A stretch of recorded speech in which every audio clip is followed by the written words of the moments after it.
Good morning to one and all. Now, in this class, we will discuss about backtracking, the general method. So, quickly going into this topic, so we have there are four problem solving strategies. We have already discussed in the first unit. Just I am going to uh, make you remember this. There are four problem solving strategies. Number one, greedy method. Number two, dynamic programming. Number three, backtracking. And number four, branch and bound. So we have already discussed about this greedy method. So how we are going to solve the problem. So we have taken some example problems and we have discussed this one. And similarly, dynamic programming also we have discussed what is this dynamic programming, which type of problems we are going to solve by using this dynamic programming, how we are going to obtain the solution. So everything we have already completed. Now in this class we would like to discuss about one of the problem solving strategies, that is backtracking. What is this strategy? Which type of problems we are going to solve by using this backtracking? Which type of solution we are going to obtain? So like that everything we are going to discuss in detail about this backtracking, and later we will discuss about branch and bound also. So now today's session we are going to discuss about backtracking. Okay, right. So here if you see what is this backtracking, so it is one of the problem solving strategies. You already know that it is one of the problem solving strategies. What is this problem solving strategies? So you are going to solve a problem, some particular type of problems we are going to solve using this backtracking strategy or approach or method. So using this approach, using this backtracking approach, we are going to solve the problem. So this backtracking strategy uses a brute force approach. How you are going to solve a problem in backtracking? By following this brute force approach. So what is this brute force approach? What it says? So the brute force approach says that for any problem, try out all possible solutions and pick up the desired solution. So that is called the brute force approach. So what is this brute force approach? So if you are having any problem, you have to try out all possible solutions. First you need to find out all possible solutions.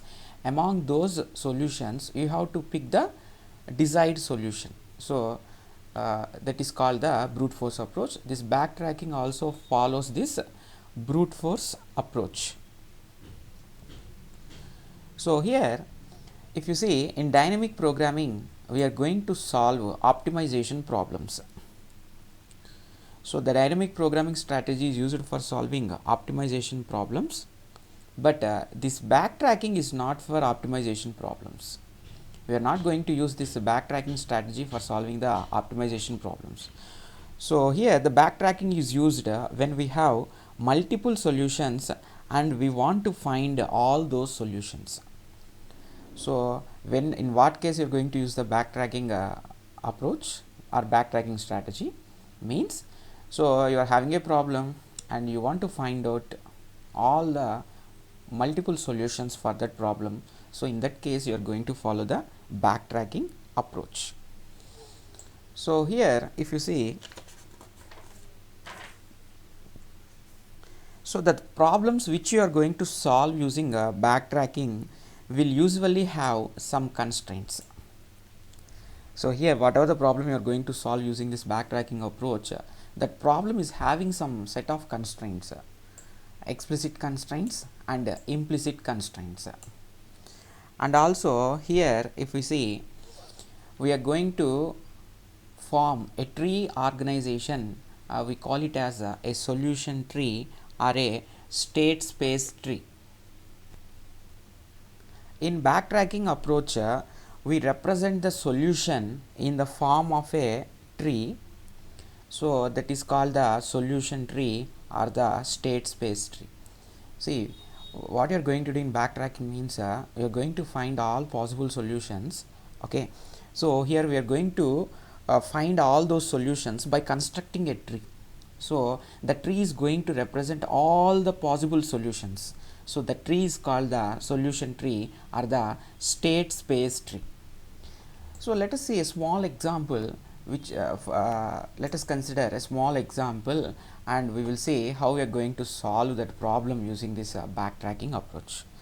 So suppose you are having some 3 students are there. Okay, so you are having 3 students. So 2 boys and 1 girl is there. So you are given some 3 chairs, 3 students are there, 3 chairs are given. So in how many ways you can make them sit in the chairs? So we can make these 3 students sit in these 3 chairs in 3 factorial ways. Okay, but here we are having a constraint for this problem. So a girl should not sit in the middle. So this is my condition. Okay, this is my constraint. So we have to arrange the students in the 3 chairs such that the girl students should not sit in the middle of 2 boys. Okay, so this is the condition. Here we will solve this problem by generating a tree. Okay, so what is our problem? We have to arrange these 3 students in these 3 chairs such that no girl should sit in the middle of the 2 boy students. So this is the problem. So we are going to generate a tree and solve this problem. So what is the tree called? It is called the solution tree or the state space tree. So if you see here, we are going to generate a tree to find the solution. So this is the starting of the solution. Starting node is this. So first I am going to arrange the boy in the first chair. Okay, so that's why B1. Okay, so I am going to make the first boy sit in the first chair. In the second chair I am going to make sit the second boy. Next the girl. So this is one possibility.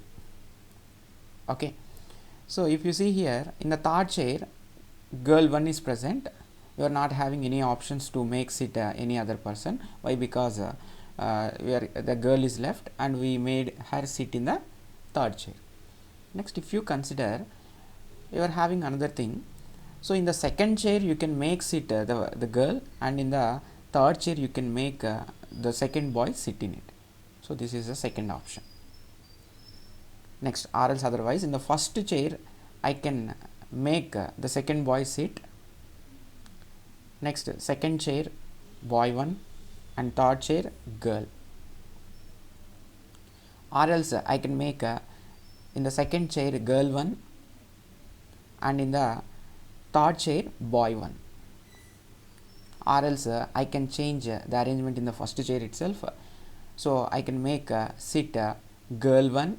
So here girl 1 is missing, just make a note. So here girl 1, next boy 1 and boy 2, next girl 1, boy 2 and boy 1.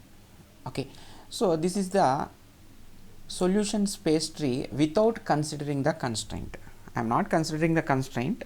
I have drawn all the possible all possibilities. Okay, so totally how many possibilities you have got? 6 possibilities. Boy 1, boy 2, girl 1, boy 1, girl 1, boy 2, boy 2, boy 1, girl 1, boy 2, girl 1, boy 1, girl 1, boy 1, boy 2, girl 1, boy 2 and boy 1. Okay, so total you are having how many possibilities? 6 possibilities are there. So here if you see how many paths are there from root to the until the leaf 1, 2, 3, 4, 5, 6. So that's why we are getting 6 possibilities. So if we follow any one of the path, we are going to get the solution. So one of the solution is boy 1, boy 2, girl 1. This is one solution. Another solution boy 2, boy 1, girl 1. So like that, if you follow from root to the leaf, each and every path is going to represent a solution. Now considering the constraint, let us consider the constraint. Okay, now the possible solutions are as follows. Okay, so here if you see, we are going to apply a bounding function. Okay, so here what you are going to do, here you are going to apply some bounding condition. So whenever the constraint is violated, immediately you are going to follow the you are going to apply the bounding function. So let us start this tree organization. So boy 1, next boy 2, girl 1. So this is one possibility. Next boy 1, next girl 1, and if you see, whenever we have generated this girl, this node, so here this is violating the condition. So boy, girl, and then the possibility is boy only. So the girl should not come in between two boys. So that's why you are going to kill this node using this bounding function. Okay, so that's why you are not going to generate the node here. Why? Because it is violating the constraint. Next, boy 2, boy 1, girl 1. So here it is no problem. Next, boy 2, girl 1. So here a girl has come in between two boys. So that's why the node is killed using the bounding function. Next, girl 1, boy 1, boy 2, girl 1, boy 2, boy 1. So here this is the state space tree. So here what you are going to do, so when a bounding function is applied, means when the constraint is violated, immediately the bounding function is applied and the node is killed.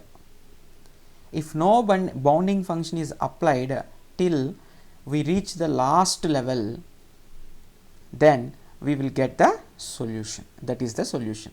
So here by applying that constraint, if you see how many possible solutions are there, means 1, 2, 3, 4.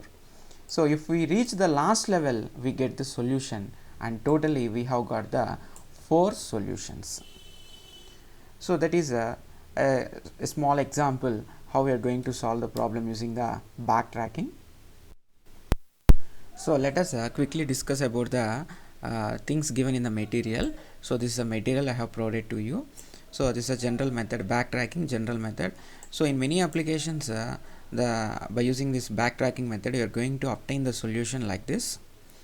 So when you apply this backtracking method, finally we are going to get the solution in the form of a tuple x1, x2, x3 and so on x1. Okay, so in the previous example we have already seen, so finally we are going to obtain a solution like this, boy 1, boy 2, girl 1. Okay, so like that, boy 2, boy 1, girl 1, next girl 1, boy 1, boy 2, next girl 1, boy 2, boy 1. So that is in the form of tuple we are going to get the solution. Okay, next here, so this solution must satisfy a constraint. Okay, so if it is not satisfying the constraint, the solution, it is killed by a function, that is bounding function. So that is nothing but the criterion function. Okay, next here in this we are going to follow the brute force approach. Next here all the solutions must satisfy some constraint. I have told to you explicit constraints and implicit constraints. So here they have given some example. Okay, so xi to take n values means it will be like this. So it should the value should be either 0 or 1, or it should lie between some. So these are some small examples I have taken. So go through that one, you can easily understand that one. Next you are having implicit constraints. So explicit and implicit constraint. Next, what is a general procedure? So how we are going to solve the problem here by constructing a tree organization, that is a solution tree or the state space tree. You are going to consider that one. So this is an example. You are going to construct like this. Okay, next so if you consider that state space tree, so you are having problem states, solution states, answer states, like that you are having some states. So the problem state defines a node in which in the tree defines a problem state. Every node defines a problem state, and solution tree means all the possible solutions are represented with these states. Answer state means all the possible solutions following the constraint. So the state space tree. So here the tree organization is called a state space tree. So the tree organizations depend on the problem. We call them as static trees, dynamic trees. So what is this live node? Okay, so here whose children are not yet being generated are called live nodes. Here if you see 2 and 3 are not having the child nodes, the childs are not yet generated, so that's why these two nodes are called the live nodes. Next, what is this e node? Okay, so where the children are currently being generated, here this is called the e node. Why? Because the children is generating here. So next what is this dead node? A dead node is generated when we are not going to furtherly expand that one. So here 1 2 3 are called the dead nodes. Next, bounding function. So the bounding function is used to kill the live nodes without generating the children. We have seen in the example. So that's about a brief idea about backtracking and its general method. Okay, thank you.